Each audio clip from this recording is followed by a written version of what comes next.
Hello everyone, Namaste. I hope you're all keeping very healthy and very safe. Now today we'll talk about something that's very sensitive to all of us, improved digestion. So let's get started. The first asana that we'll do is Marjorie Asana, also very commonly known as cat and cow. For this I want you to come into your all fours. Make sure that both your knees are right under your hips and both your hands are right under your shoulders.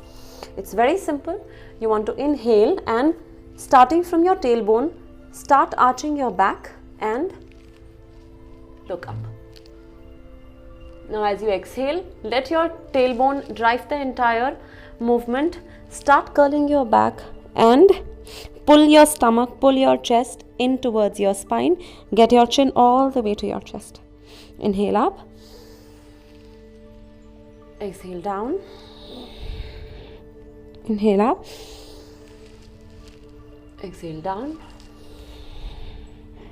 Inhale up. And exhale down.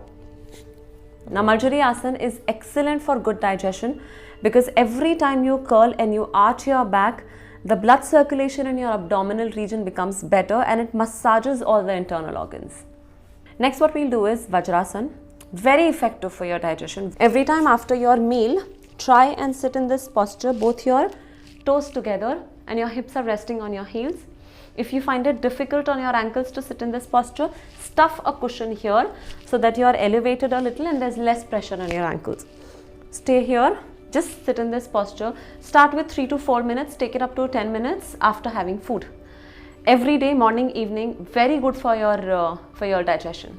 For this posture, I want you to lie down straight on the mat. This is also called Supta Matsendrasan or supine spinal twist. Stretch your right hand on the outside at shoulder level, your palm facing on the ground. Now fold your right leg. Inhale. Now as you exhale, I want you to gently lift your right foot. Hold your right knee with your left hand and take it all the way to your left side. Now the knee may not be reaching the ground, it's perfectly fine, that's not the idea. But the idea is to feel a good stretch in the side of your abdomen and somewhere in the center of the abdomen and a good stretch in your spine. Now make sure this is not what we are doing. You don't want to lift your shoulder, try and push your shoulder down towards the mat and push the knee down towards the floor. Inhale, come back to center. Straighten your right leg, fold your left and repeat on the other side.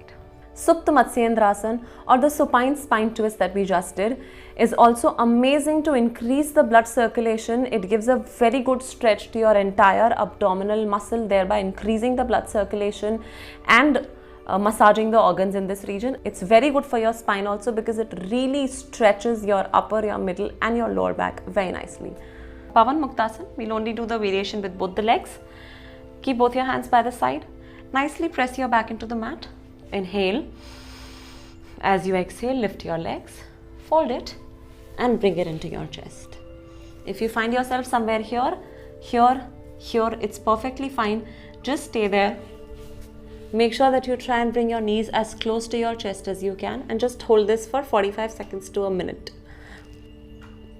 To release the posture, inhale, slowly straighten your legs and bring it down.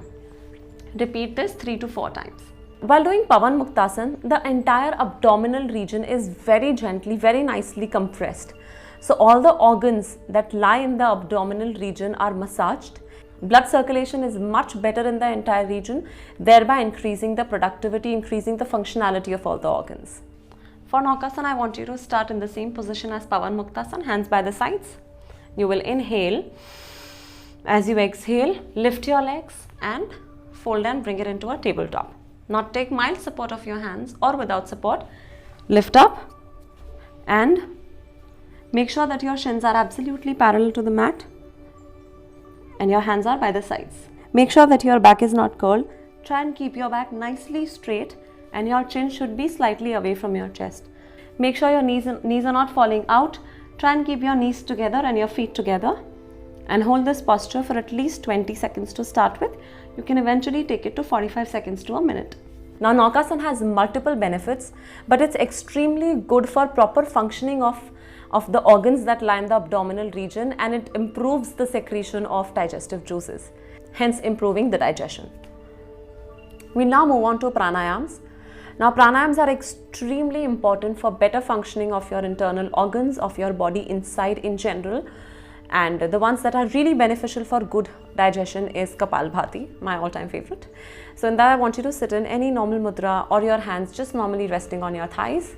Close your eyes. This is also very meditative. Take a deep breath